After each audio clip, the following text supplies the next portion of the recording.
আসসালামু আলাইকুম বন্ধুরা। আপনাদের সাথে যুক্ত হয়েছি বর্তমান রাজনৈতিক প্রেক্ষাপটের বেশ কিছু বিষয় একটু তুলে ধরার জন্য।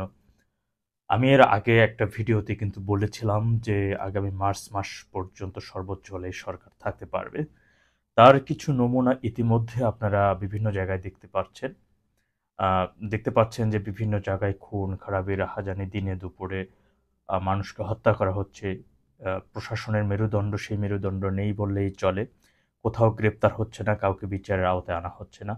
দেশের শীর্ষ সন্ত্রাসীরা কিন্তু বর্তমানে জেল হাজতের বাইরে রয়েছে। তারা যেকোনো সময় যেকোনো দুর্ঘটনা ঘটাচ্ছেন। ইতিমধ্যেই সেটি জানতে পেরেছেন আপনারা।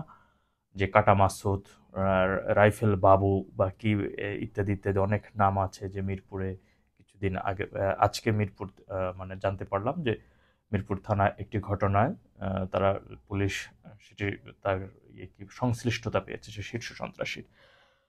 জানেন যে আমাদের মাননীয় প্রধান উপদেষ্টা তিনি সম্প্রতি বিদেশে সফর করে এসেছেন। সেই সফরের একটু ফলাফল একটু আপনাদের মাঝে উপস্থাপন করব এবং সে বিষয়টি নিয়ে একটু আপনাদের সাথে আলোচনা করব যে এরই মধ্যে কিন্তু আপনারা দেখেছেন যে সৌদি প্রবাসীদের জন্য দুর্দান্ত যে দুঃসংবাদ বা সেটাকে আমি একটু কৌতূহলবশত সুসংবাদই বলেছিলাম যে তাদের যাওয়া আসার যে আগের যে টিকিটের মূল্য ছিল ৪২,০০০ টাকা ৫০,০০০ টাকা সেই টিকিটের মূল্য বর্তমানে করা হয়েছে। দেখেছেন যে বর্তমানে সেই টিকিটের মূল্য করা হয়েছে ২,০০,০০০ টাকার অধিক। তো যাই হোক, আ আর কাটা ঘায়ে নুনের ছিটার মতো সেখানে আমাদের একজন উপদেষ্টা টিচার, হ্যাঁ, তিনি সৌদি একটা প্রোগ্রামে বললেন যে সৌদি আরব প্রবাসীরা আপনারা চাইলে তরমুজ বিক্রি করে প্রতিদিন ৳৩০০ ইনকাম করতে পারেন। পরামর্শ দিলেন আরকি। আফসোস যে সেখানে কোনো একজন প্রবাসী তার কথার প্রতিবাদ করেনি এবং সেটি প্রতিবাদ করা উচিত ছিল। আমি একটু কথা বলি আজকে যে বিদেশ সফর করে আসলেন মাননীয় প্রধান উপদেষ্টা সেটি ছিল ডক্টর ইউনূস, একজন বিশ্বনন্দিত ব্যক্তিত্ব ও মাইক্রো ক্রেডিটের প্রাণপুরুষ। দাভাসে ওয়ার্ল্ড ইকোনমিক ফোরাম ২০২৫ এর সম্মেলনে তিনি গেলেন এবং বাংলাদেশের জন্য কোনো বিনিয়োগ আকর্ষণ করতে পারলেন না।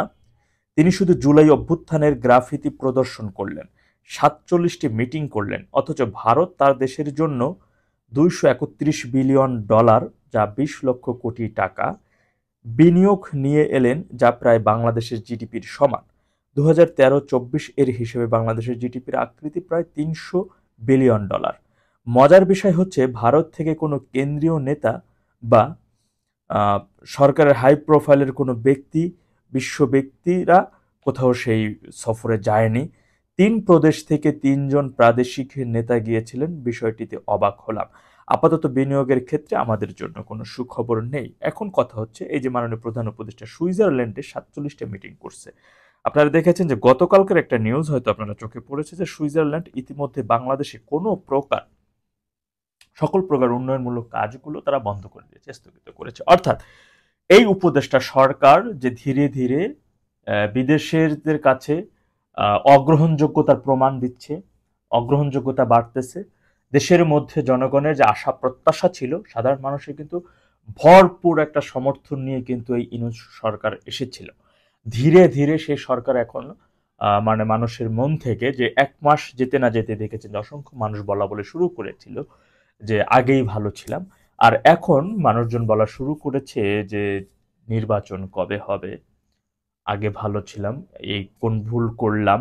এই তাকে সমর্থন জানিয়ে এটা আপনারা দেখেছেন।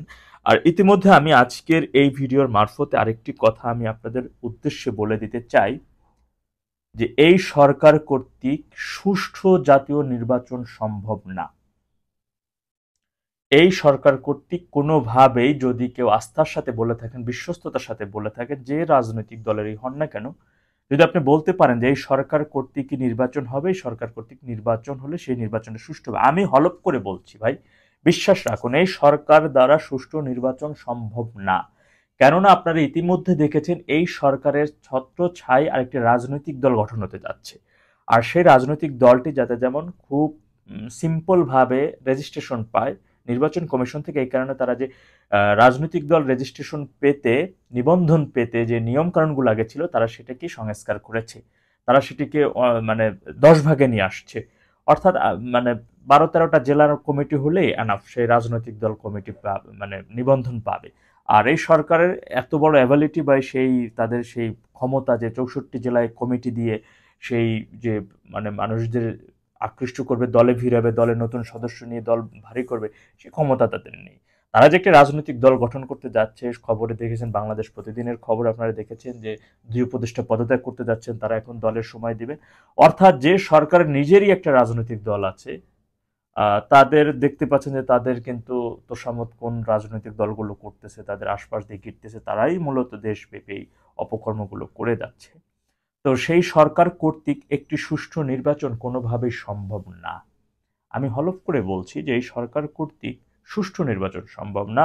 সুতরাং আগের বক্তব্যই আমি সেই বক্তব্যে আবারও পুনর্ব্যক্ত করছি আপনাদের মাঝে যে সুষ্ঠু নির্বাচনের জন্য একটি নিরপেক্ষ তত্ত্বাবধায়ক সরকার এই মুহূর্তে খুবই জরুরি হয়ে পড়েছে এবং এটি অত্যাবশ্যকীয়, এটি এখন দরকার।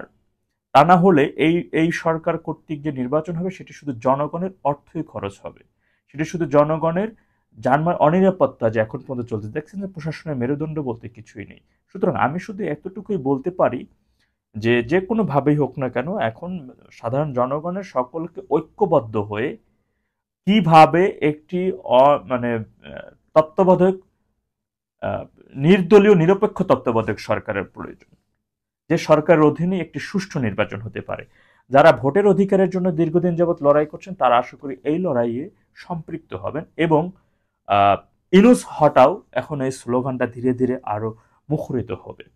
কারণ তারা যে সংস্কারের কথা বলছে, সংস্কারের এখতিয়ার আসলে কিন্তু একটি অনির্বাচিত উপদেষ্টা সরকারের থাকে না, সেটি সংবিধান। আপনারা দেখেছেন তারা সংবিধান মানে শপথ করেছে কিছু সময় আগে যে সংবিধান সমুন্নত রেখে তারা কার্যক্রম করবে, মহামান্য রাষ্ট্রপতির কাছে সে শপথ নিয়েছে।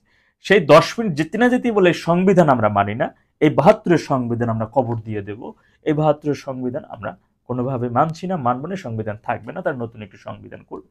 তো যারা শপথ নেওয়া 10 মিনিট পরে শপথ ভঙ্গ করে, তাদের কর্তৃক এই দেশে শান্তি শৃঙ্খলা ফিরে আসবে, তাদের কর্তৃক সাধারণ মানুষ ভোটাধিকার ফিরে পাবে, তাদের কর্তৃক আরেকটি রাজনৈতিক দল সম অধিকার ফিরে পাবে। তারা যে ফেসিস্ট না, এটা আসলে এটি বোকা, এই ধরনের চিন্তা ভাবনা করা বোকা বা এই ধরনের কথা বলা বোকা।